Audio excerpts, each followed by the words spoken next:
Monica's POV. 2 linggo rin ang matuling lumipas bago ka nakaluwas dito sa Manila.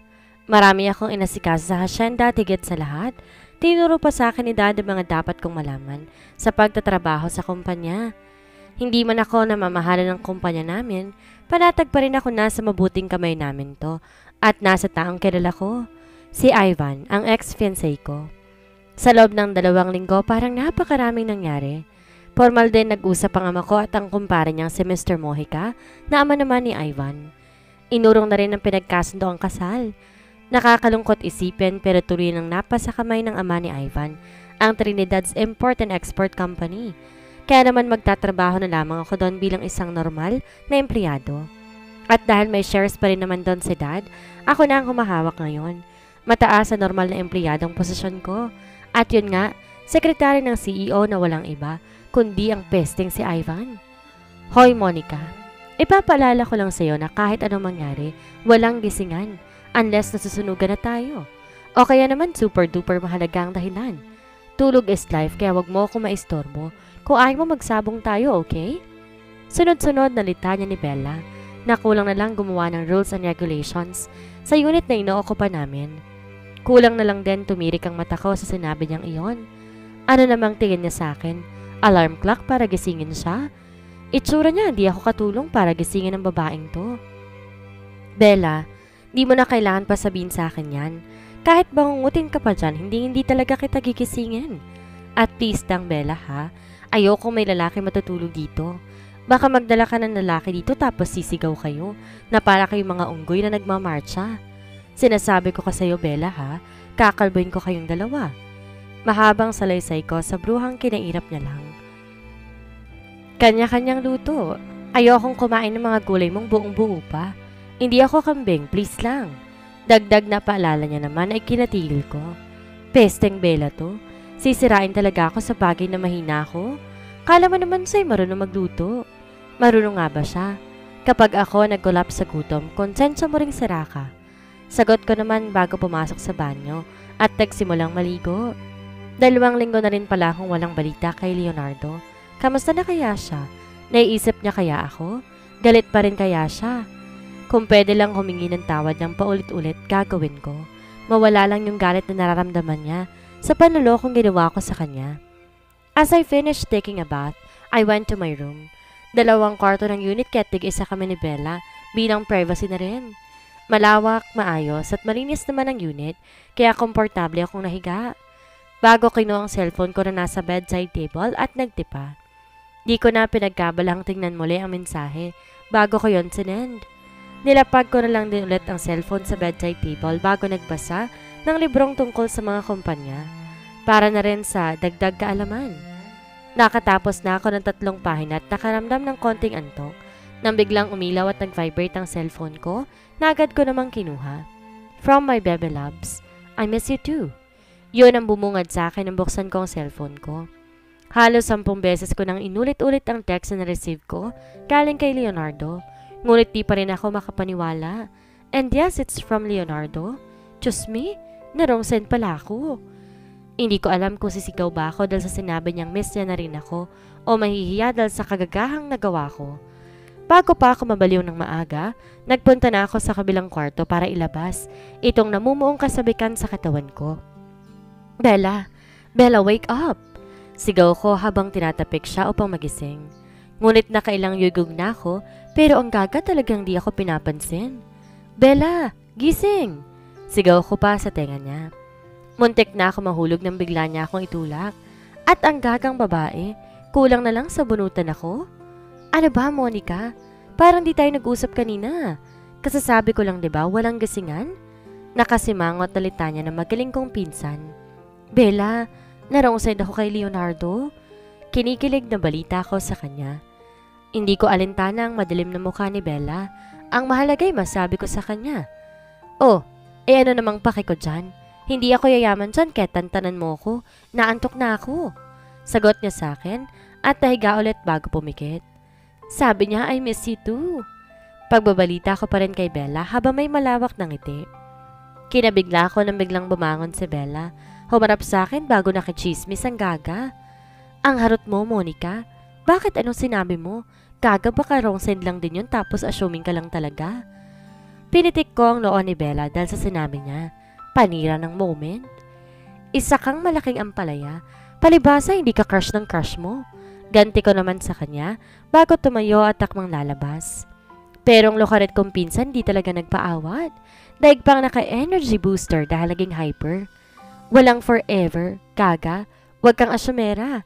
Ano nga yung kanta mo? Lumiko ka man ay maiiwan ang bakas ng iyong pinagsamahan? Bagay. Mangalingali akong bumalik sa kanya at kuhain ang ngalangala ng gagang Bella pero inirapan ko na lang. Sasabihin ko kay Jad, may balat kang pula sa itaas ng hita.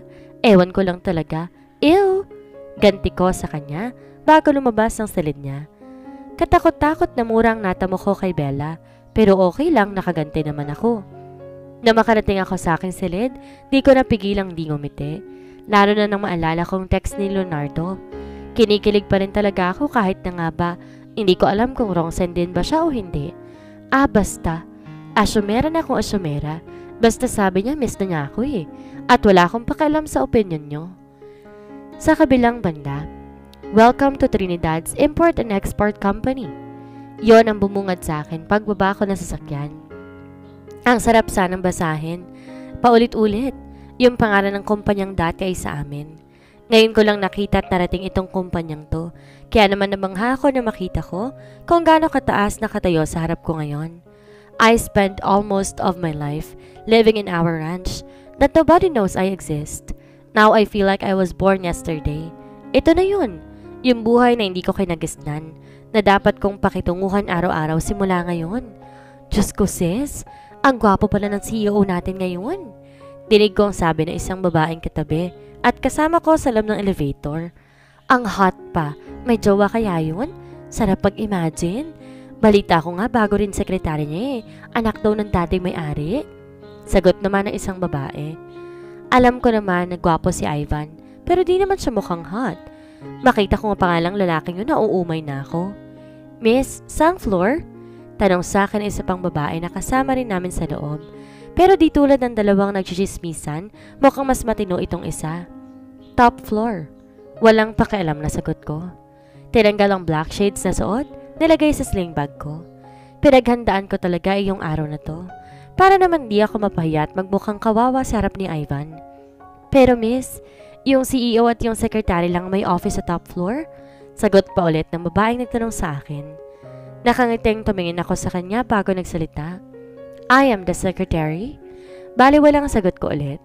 Ramdam ko naman ang pagtitig at bahagyang pagkailang ng dalawa pang babaeng nasa tabi ko sa loob ng elevator. Nang huminto ang elevator, sabay-sabay ang tatlong babaeng lumabas at naiwan akong mag-isa. At sa huling paghinto nito, ako naman ang lumabas. Only to see the tinted glass door that says, Oficina del CEO. This is it, pansit. I went inside the office. It was huge and clean. Sa loob ng opisina ay meron pang isang pinto na pinaka-opisina ng CEO. So I guess the table at the right was mine dahil may nakalagay din doon na Monica Trinidad Secretary. Umupo ako doon. Inayos ang mga gamit ko. Ang boring naman para dito. So kung araw-araw ganito ang gagawin ko, malamang daig ko pang nasa rancho.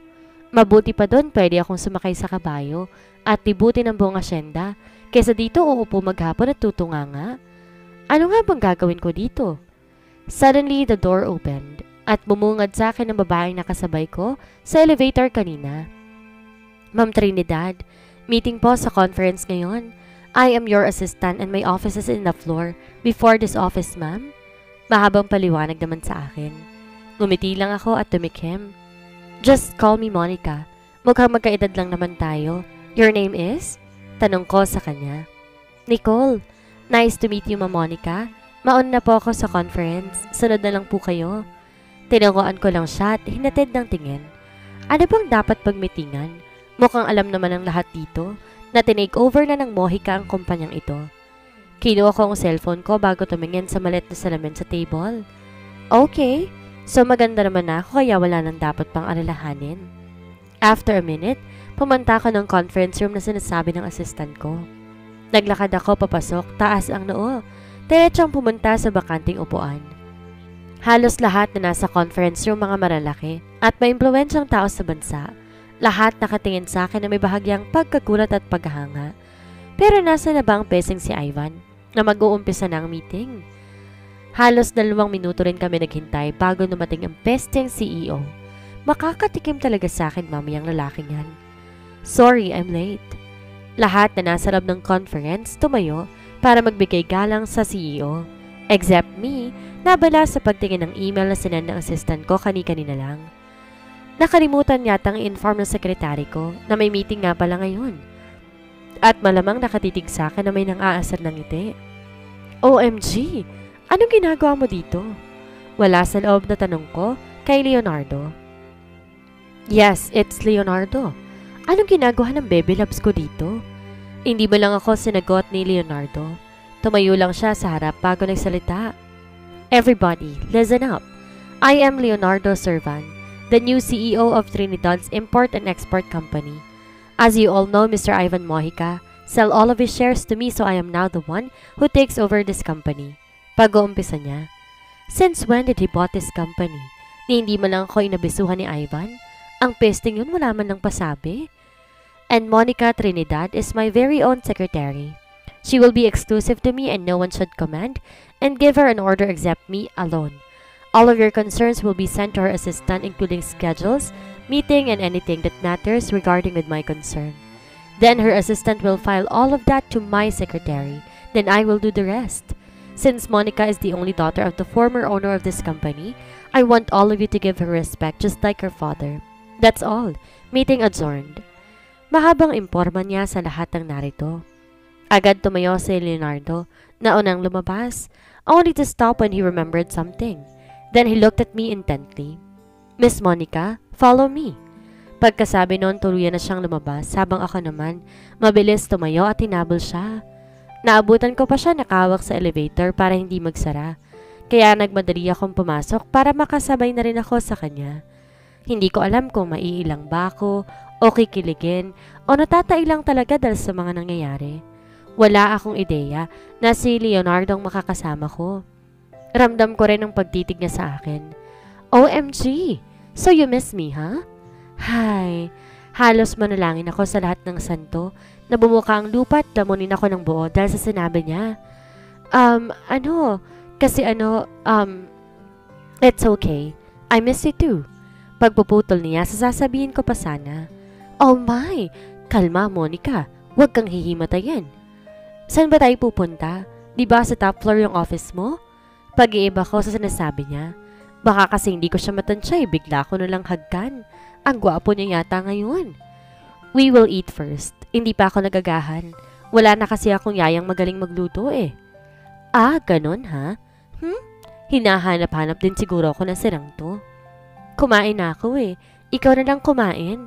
Pagtataray ko kunwari para naman di halatang kinikilig ako. I can't eat without my nanny's presence in front of me. Nanunod yung saad niya. Namula yata ang buong mukha ko sa sinabi niya at halos marunok ko ang ngipin ko sa biglaang pagkindat niya. OMG, ang puso ko. Leonardo's POV.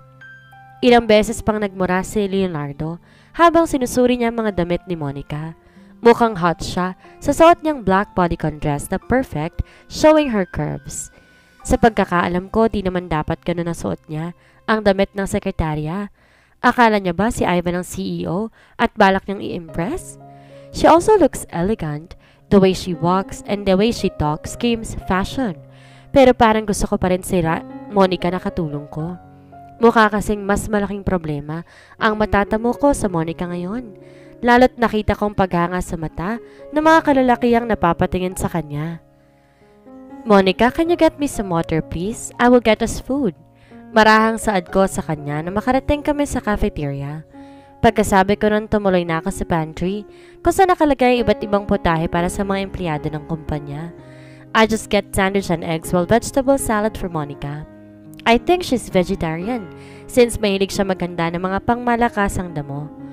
After getting our food, I went to the table beside the glass window where we can see the city. Ilang minuto na ako naupo, ngunit ang magaling na si Monica hindi ko alam kung anong ginagawa sa tabi ng water dispenser. Sa pagkainip, tumayo na ako at pinuntahan siya para makakain na makapagsimula na magtrabaho. What took you so long? I asked her. Seryoso siya nakatingin sa katabing gusali. Kung saan may nakita akong batang babae na nanonood sa ibang mga bata na naglalaro sa labas. Naalala ko nung bata pa ako, ganyan din ako. Laging nakadungaw sa bintana ng bahay. Pinapanood ang mga anak ng mga namamahala sa rancho na masayang naglalaro sa labas. Mahinang sambit ni Monica. I saw a painful smile in her lips. Suddenly, I want to hug her and say it's okay. I'm here. But before that, I need to eat first. Kumukulo ng sikmura ako. Di mo na maibabalik lahat na nangyari sa nakaraan. Pero kaya mo naman baguhin yung kapalaran mo sa kasalukuyan. I gave her an advice that I know because I already learned my lesson. Tumingin siya sa akin at bahagyang ngumiti bago nagsalita. Parang ikaw, hindi ka mabubuhay ng payapa at masaya sa kasalukuyan kung palagi mo pa rin binabalikan ng nakaraan. Umiti ako dahil sa sinabi niya. I know my past will always haunt me, but it doesn't mean that I can hardly move on. Dahil ngayon hindi lang ako basta naka-move on na. Masasabi ko rin nagbago agad ang pananaw ko sa pag-ibig na yan. Simula na mag-apply siya bilang katulong ko. Di man naging maganda ang kwento na nakaraang relasyong meron ako dati. Sisiguraduhin kong susunod sa kabanata na umpisan ko magkaroon ng magandang wakas. I winked at her after I said that, saka pumunta sa table namin. Naiwan siyang nakatanga at bahagyang nagulat sa sinabi ko. Pero nung makabawi, ngumiti at naglakad na rin sa table kung nasaan ako. Ngayon, sigurado na ako. Sa inalang namumuo sa isipan ko dati pa. Nahuhulog na ako sa magaling kong yaya.